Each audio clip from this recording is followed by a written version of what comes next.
бывало ли у вас так? В один день вы полны энергии, сил, идей, а в другой как будто в киселе. И энергию будто бы кто-то высосал. Знакомо? Мне знакомо. Оказалось, что разница в состояниях связана с тем, чем я кормила свой мозг. И я не только о питании.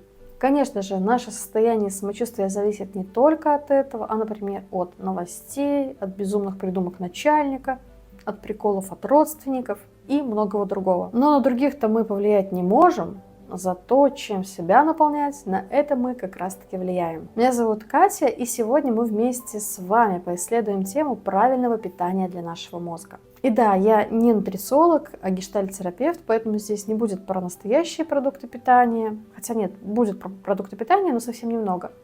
Но будет про работу мозга и психологические механизмы. И важный момент. Если вы подозреваете у себя психическое расстройство, пожалуйста, не ставьте себе диагноз по видео или статьям из интернета. Обратитесь за помощью к специалисту. Рекомендации, о которых я расскажу дальше, действительно помогают многим людям. Они простые и доступные.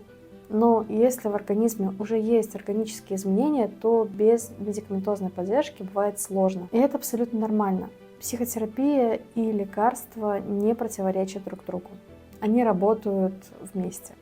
Теперь продолжим. Вообще в гештальт-терапии мы придерживаемся холистического подхода. Это философия и метод, согласно которым любая система, будь то человек, организм, компания, рассматривается как единое целое, а не как набор отдельных частей. И если говорить в связке с темой нашего видео и очень-очень просто, то согласно холистическому подходу наше психическое неразрывно связано с нашим физическим.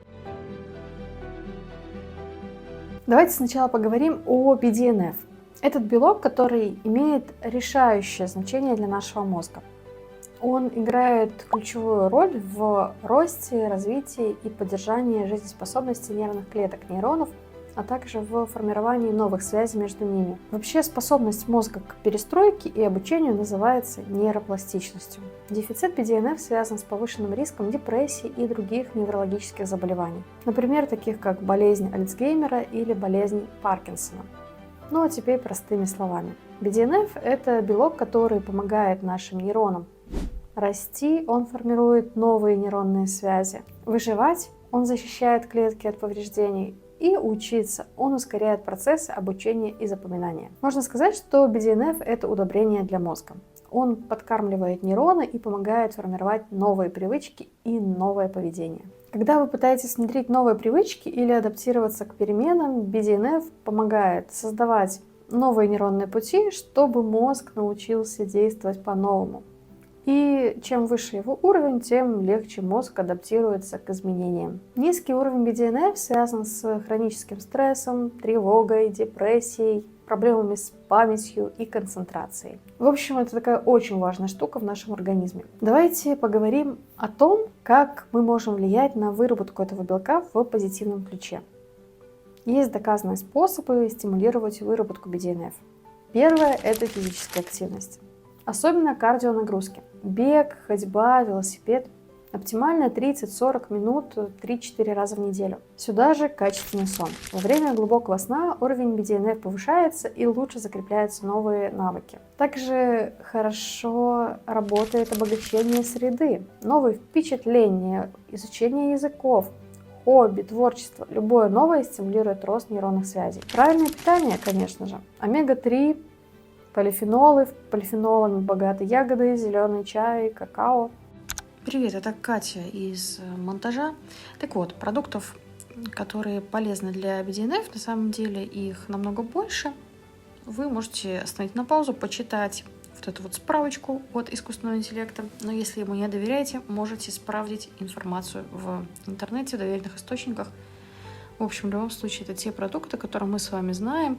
И это, правда, те продукты, которые относятся к правильному питанию.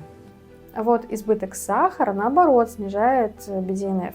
Помните эту детскую фразу о том, что сладкое хорошо для мозга? Оказывается, не всегда. Медитация и дыхательные практики снижают уровень кортизола, который тормозит выработку BDNF. Я вот, например, люблю дыхание по квадрату на 4 счета. Вдох, задержка, выдох, задержка. Или дыхание 3-5-7. Может быть, сниму когда-нибудь отдельное видео про дыхание. Достаточное количество воды, обезвоживание влияет на когнитивные функции и тоже снижает выработку BDNF. Здесь нет никаких секретов, все рекомендации, как вы видите, простые и почти все бесплатные. Ну, может быть, за водичку надо заплатить, которую вы будете пить. Но загвоздка в том, что здесь важна регулярность. Эти действия должны быть частью вашего образа жизни, если вы хотите результата.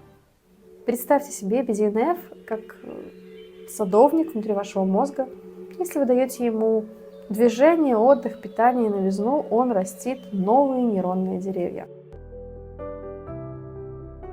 Теперь давайте поговорим о моем любимом гормончике удовольствия, который на самом деле с удовольствием не так уж и связан, о дофамине. Дофамин – это нейромедиатор, то есть химическое вещество, с помощью которого нейроны обмениваются сигналами.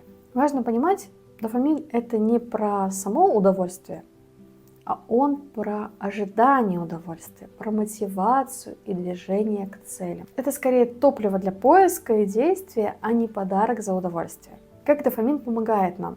Во-первых, он помогает ставить цели и двигаться к ним. Люди с низким уровнем дофамина чаще выбирают легкие задачи, а с нормальным уровнем готовы работать ради результата и выбирают более сложные цели. Во-вторых, дофамин помогает отмечать полезные действия. Если опыт успешный, связь укрепляется, формируется привычка. Если результат не оправдал ожиданий, дофаминовый ответ падает, и мозг ищет новый путь. В-третьих, дофамин влияет на чувство удовлетворения, радости и предвкушения. Когда его мало, возникает депрессия, апатия, потеря способности радоваться. И в-четвертых, дофамин помогает переключать внимание, принимать решения и адаптироваться. При низком уровне дофамина мы чаще залипаем на старых схемах и избегаем нового. Подробнее о дофамине и о том, что такое дешевый дофамин, у меня есть отдельное видео на канале, я оставлю где-нибудь тут ссылочку, ну и в описании я тоже оставлю. Ну а теперь про то, чем питается наш мозг. В современном мире дофаминовая система перегружается тем, что ей очень вкусно, конечно, но ужасно вредно. Это соцсети, сахар, новости, постоянные уведомления и даже тревожные мысли, которые мы постоянно прокручиваем. Все это дает резкий всплеск дофамина, а потом такое же резкое падение. Знакомо вам это чувство? Ну, точно знакомо. Вот сначала смотришь, значит, кучу коротких видео, вроде приятно в моменте, а минут через 20 становится пусто, грустно и неуютно. Потому что после резкого скачка дофамина мы чувствуем его резкое падение. Усталость, потерю мотивации, равнодушие. Это замечают многие, и я тоже. Так как же поддерживать здоровый уровень дофамина без перегрузки и без выгорания? Так, и здесь снова физическая активность. Движение – один из самых естественных способов стабилизировать дофамин. Даже короткая прогулка или растяжка помогают. Обучение и новые впечатления. Здесь они снова.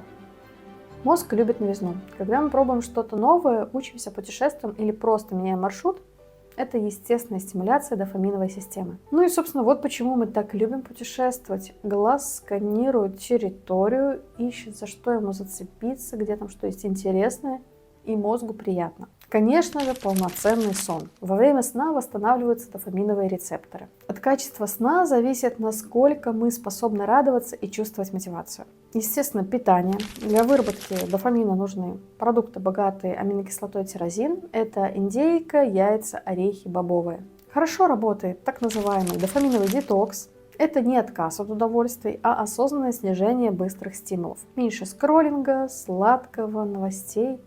Никто не призывает вас полностью отказываться от сладкого или мемов, но если у вас есть цель чувствовать себя бодрее, спокойнее, попробуйте поставить границы. Например, не открывать соцсети первые полчаса после пробуждения или ограничить скроллинг 30 минутами в день. Важно не превращать заботу о себе в повод для вины. Если вы съели пироженку, булочку, и злитесь, что сорвались, во-первых, злость мешает перевариванию, так что наслаждайтесь вы уже этим пирожным. А во-вторых, срывы – это нормально. Продолжайте дальше. Не срываться, конечно, а продолжайте дальше ваш путь. Смысл не в контроле, а в осознанности. Иногда нужно заметить, что вам действительно нужно. Не сахар, а отдых. поддержка или теплое общение. Хобби и творчество – это медленные источники удовольствия. Рисование, музыка, готовка, садоводство – все, что вам нравится, дает устойчивый дофаминовый фон и возвращает вкус к жизни. Хорошо еще работает режим дня. Порядочный распорядок помогает синхронизировать циркадные ритмы, а значит стабилизировать уровень дофамина и энергии. Поддерживать дофамин значит не гнаться за кайфом, а создавать условия, в которых мозг чувствует спокойное удовлетворение и интерес к жизни. Серотонин часто называют гормоном счастья. Он регулирует настроение, сон, аппетит, пищеварение и даже свертываемость крови. Хотя около 95% серотонина вырабатывается в кишечнике, только малая часть влияет на мозг и наше психоэмоциональное состояние.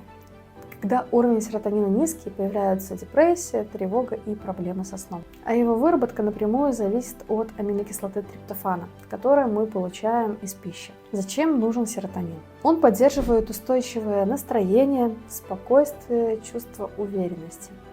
Если дофамин гонит нас вперед, это про какие-то достижения, про цели, то серотонин говорит: «Я в порядке, можно выдохнуть».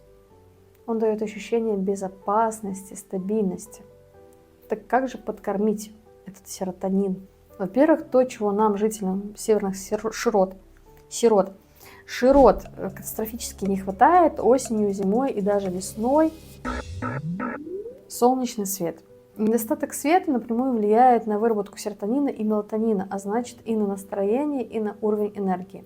Возможно, вы слышали о сезонном аффективном расстройстве. Это та самая осенняя зимняя хандра, когда вроде как все нормально, но сил нет, ничего не радует, и хочется залезть под одеяло и заснуть там до апреля. Я по себе это чувствую очень отчетливо. Моя бодрость и настроение сильно зависит от того, насколько солнечно или морозотно за окном. А как у вас? Есть ли у вас ощущение что вместе с солнцем возвращается жизнь? Если да, то вы не одни. И тут помогает даже 10-15 минут дневного света в день, особенно в первую половину дня. Даже если солнце спрятано за облаками, идет дождь, например, все равно выходите на улицу. Свет работает даже когда кажется, что его нет. Дальше физическая активность. Снова она здесь, представьте себе. Бросай конфеты, чай, сюда, в спортзал, ко мне! Особенно прогулки на свежем воздухе. Движение помогает не только вырабатывать серотонин, но и улучшает стабильность рецепторов к нему. Иногда это буквально тренирует мозг чувствовать радость. Следующий пункт – питание. Продукты, богатые триптофаном – это яйца, лосось, орехи, бананы и бобовые.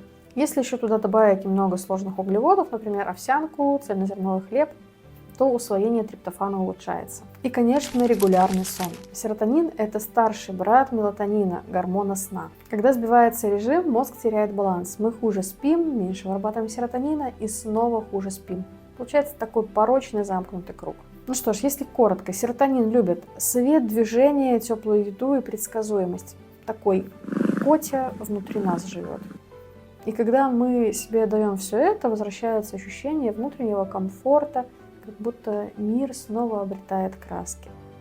Если дофамин дает нам топливо для поиска нового, то серотонин говорит: «Я уже в порядке».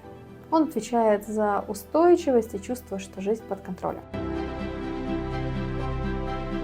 Давайте еще коротко поговорим о двух веществах, без которых наш мозг не справляется со стрессом.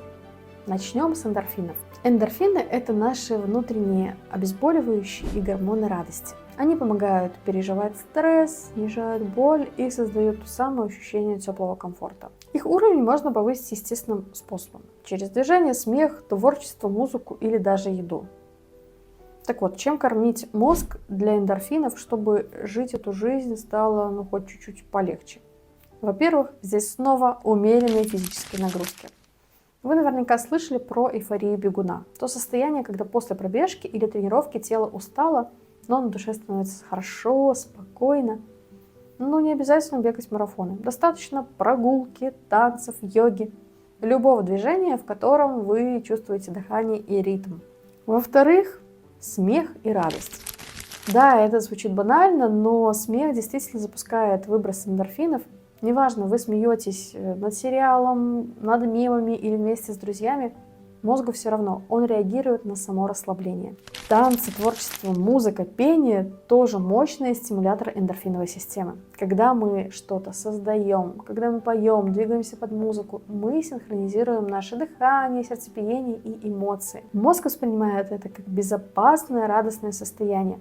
И вот почему любимая песня в наушниках или пение в душе иногда работают как терапия. Еще один, наверное, неожиданный, а может быть и ожиданный, но приятный пункт – это острая еда. Перец чили, имбирь, специи раздражают рецепторы, и мозг, чтобы приглушить легкое жжение, выбрасывает эндорфины. Поэтому немного остроты в еде, если вы, конечно, любите остренькое, это не только вкус, но и маленький способ почувствовать жизнь ярче. Физический контакт, объятия, массаж, даже прикосновение к животным активируют опиоидные рецепторы, повышая уровень эндорфинов и окситоцина. Это один из самых мягких и надежных способов восстановить эмоциональный фон. Еще один приятный способ – это секс. Во время оргазма выделяются эндорфины, окситоцин и пролактин. Комбинация, которая и стресс снижает, и чувство близости усиливает. Медитация и дыхательные практики. И снова они у нас имеются в ассортименте. Они помогают снизить стресс, повышают базовый уровень эндорфинов. И еще один неожиданный, а может быть ожиданный пункт – это помощь другим. Альтруизм тоже подкармливает эндорфиновую систему. Когда мы совершаем добрые действия, мозг реагирует так, будто получил физическое удовольствие. Это называют эйфорией помощника. Но важно, чтобы помощь исходила из изобилия, а не из последнего, что у вас осталось. Потому что эндорфины не появляются из страдания. Они рождаются из движения к жизни. Когда мы смеемся, двигаемся, поем, танцуем, общаемся и любим, мозг получает сигнал. Жизнь продолжается, и в ней есть место радости.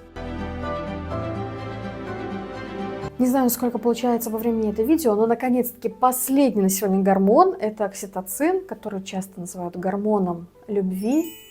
Но по сути он не столько про романтику, сколько про чувство безопасности рядом с другими.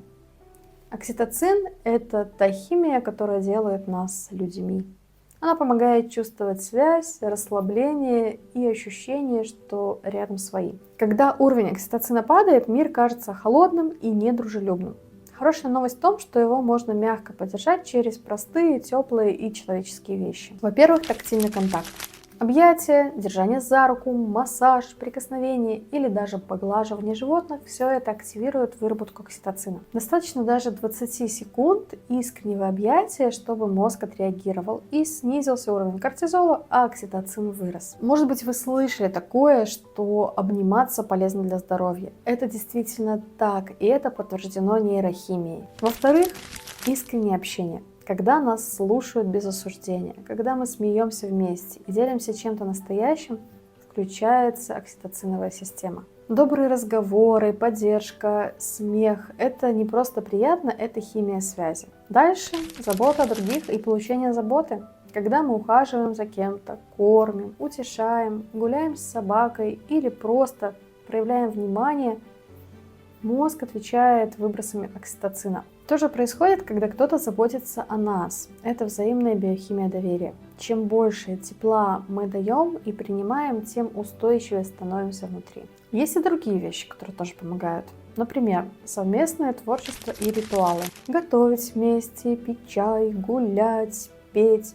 Общие действия, особенно синхронные, являются мощным стимулом выработки окситоцина. А еще, я надеюсь, неожиданный пункт – это благодарность. Даже короткое «спасибо, ты мне помог» запускает тот же гормон связи.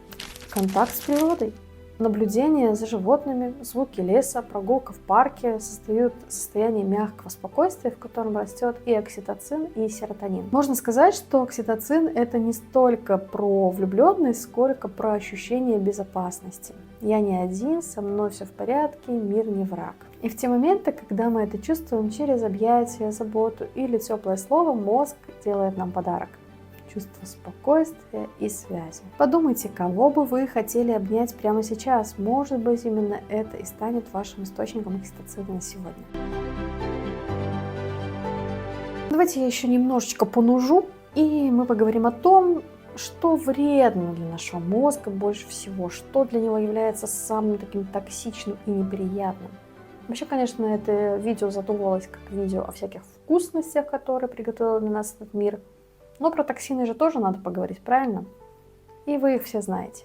Итак, что же истощает мозг, что мешает ему работать в полную силу? Во-первых, хронический стресс.